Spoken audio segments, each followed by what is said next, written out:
Hey YouTube, it's Wes. Hope you guys are doing great. In today's video, we're going to jump back into the Pi ecosystem and Pi network. And we're going to talk a little bit more about what needs to happen next before we can get into open mainnet. Open mainnet is when the entire thing goes live and you will have access to your Pi and you'll be able to use it to buy, sell, goods, services, all that kind of stuff. So you don't want to miss this. One huge thing that the Pi core team has told us needs to have happen, and not enough people are talking about it, which is why this video now exists. All this and a whole bunch more coming right up.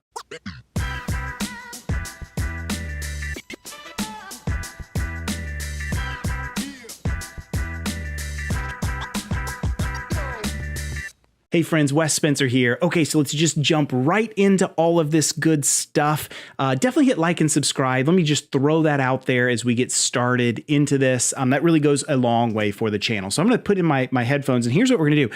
I am just going to switch over. So this is the Pi Network YouTube channel. You can get there just by searching for Pi Network. Actually, it's kind of hard. There's so many Pi videos on YouTube, it's kind of hard to find. But anyway, the core team does have their own YouTube channel. And I wanted to play this video right here. So let's just hit play, and I'm going to kind of pause and walk you through a couple pieces of it. So we're about, specifically, we are 5 minutes and 11 seconds into this. And let's listen to what Nick has to say for us. On December 28th, the enclosed network period of Pi mainnet blockchain launched. Okay, so didn't get far, did we? So the enclosed network. So what this is, I've covered this in other videos, but there are so many millions of people coming into the Pi network as a whole that I can't expect you've watched my other videos. If you haven't, I've got a whole playlist all for Pi network, and you can even see my journey as I've gone down this thing from thinking it was a total scam to kind of understanding why it became so viral in nature. And the whole thing's real. Like I will say this, it is a real functioning blockchain. It is built off of Stellar. It's completely like they took it and they forked it and created their own version of it. You can see transactions running. It's all in test Pi right now, which is real Pi that they've created, but it doesn't do anything. It's not worth anything. It'll be destroyed in lieu of real Pi once the thing comes out. But it's there. It's a real blockchain. It's working. So not a scam, right? And you can even see my own journeys I've gone through being a disbeliever into really loving the journey of Pi. And where we're at right now is we're in open network, but it's in closed open network, which means that the APIs have not been allowed yet to allow goods and services to allow to transact. And also, even though we know how much Pi each of us will have as pioneers, we don't have them yet. They're not in our wallet. So we can't buy, sell, trade, any of that kind of stuff until you go through the KYC process. But even once you go through the KYC process, there's no goods and services yet for Pi, and that is what's being built. And that is a key component to today's video. So listen intently to what Nick says here as we jump into this. This enclosed mainnet period allows time for millions of pioneers to pass KYC and for the community to build utility-based Pi apps. Did you hear that? So one of the purposes right now in enclosed mainnet is they've said we're blocking access for anyone to be able to use Pi in any form or fashion until we have like utility-based Pi apps out the door and on the way. Now, why is that? Here's the huge reason why this exists is because the core team does not want Pi to be released and have billions of Pi be on the market with no utility. And I think that's smart. I think that's wise. Otherwise, it's nothing. It's just like everything else that's out there. It's just like Stellar. It's just like so many other cryptos that are out there. You can just, buy and sell, but there's no goods and services behind it. There's no true utility. I would argue some of the best cryptos, but not all, but many of the best cryptos that are out there that are performing well have some kind of utility, even if it's esoteric in nature. So I think that's wise. I actually think it's really smart of them to say we're going to wait until the community apps are ready to go. So more. At the same time, it provides an opportunity for the network to test, gather data, iterate, and mature.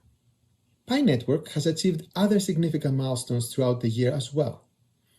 Testnet nodes operated by pioneers increased to tens of thousands. Okay, we're going to skip by the testnet node stuff. That's not important for today's video. Wallet, which is to hold interface. In 2021, we launched the Brainstorm app.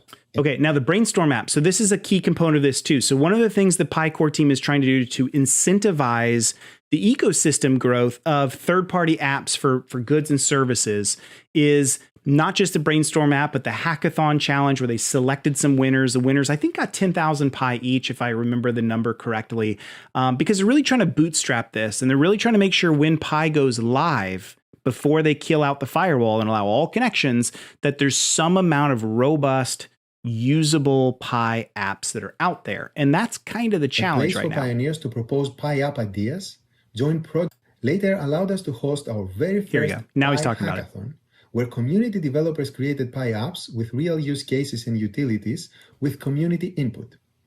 These apps are integrated with the new Pi SDK, which allows developers to communicate both with the Pi blockchain to create payments and the Pi servers to validate Pioneer's consented information.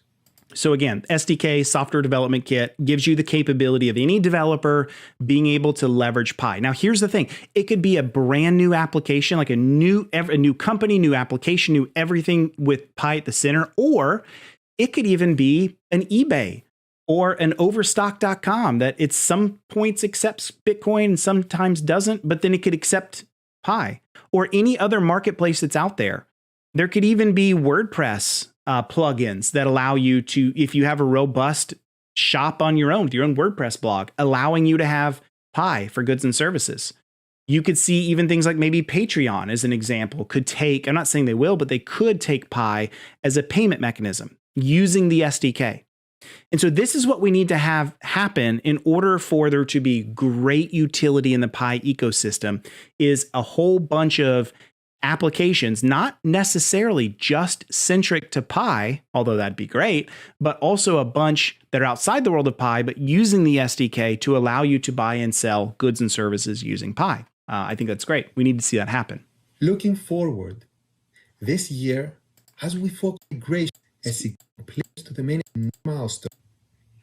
So so that's what needs to happen for the future of where Pi is going. Okay, so that kind of brings up a question that I think a lot of us might wonder is, well, where are we at with all of those, right? And so here's my phone. I've got it up. If you want to kind of play around and take a peek at some of these, I did a video on this many months ago when the hackathon challenge had just been completed.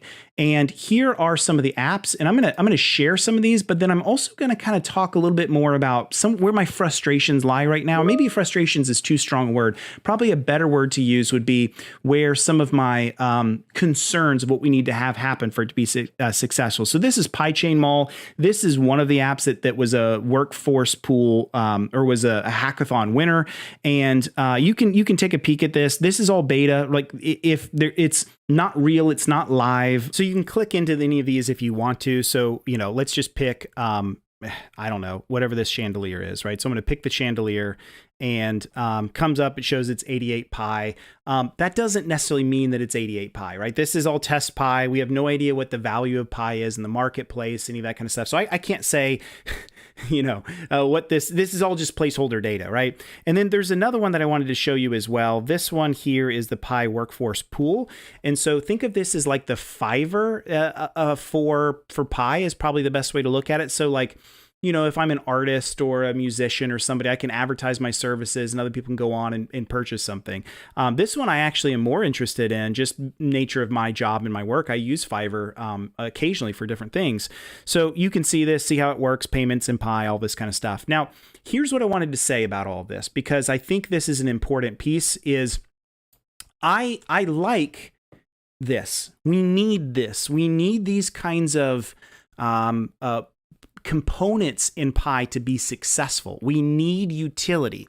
My challenge is I'm not seeing a lot of the utility yet, right? A lot of the apps that are out there, there's no place for them to really be seen very heavily. I don't see them advertised in like Reddit very often, like in our Pi network or any of those other kind of places. And so there's a lot of work to be done in order for us to have this happen. A lot of the current apps that are out there, at least I realize they're in beta right now, but we're getting close to them needing to be released. They feel clunky. They don't feel like super well designed at this point. And that's okay, right? Like this is not a negative. I'm just saying we need some time for this. Now, the good news is when you have 33 million pioneers of users in an ecosystem, it's going to attract talent. It's going to attract people.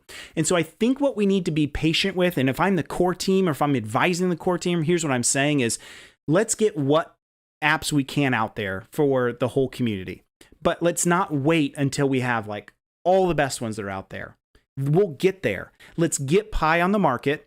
Let's establish it with some of the community apps that are ready to go. And then let's understand that as we release it and we see Pi grow in value and grow in utility, it's gonna attract a bunch of other people, right? If you build it, they will come. That is the saying that I think holds true here. And this is what we need to see happen. So I'm excited about this because it is one of the last components. We need mass KYC to finish. And then we also need to have happen all of the capabilities in the ecosystem for a good SDK and a good set of apps to get the ball rolling. But it won't be final form.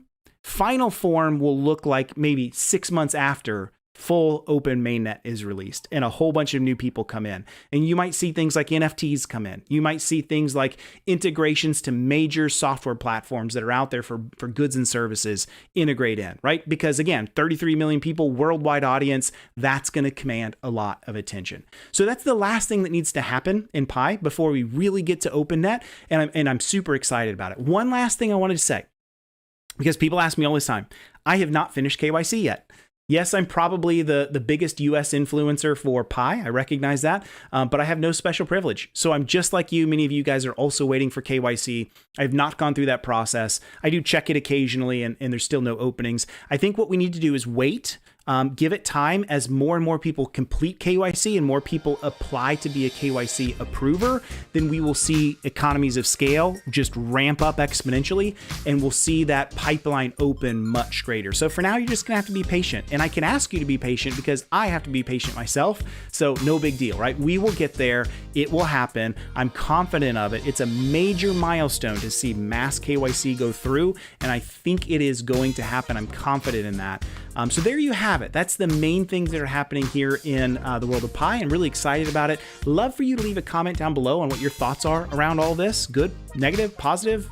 Hopefully it's constructive, right? But leave your comments down below. And while you're here, if you haven't hit like and subscribe, would you please do that? It goes a long way for the channel. Thank you guys so very much.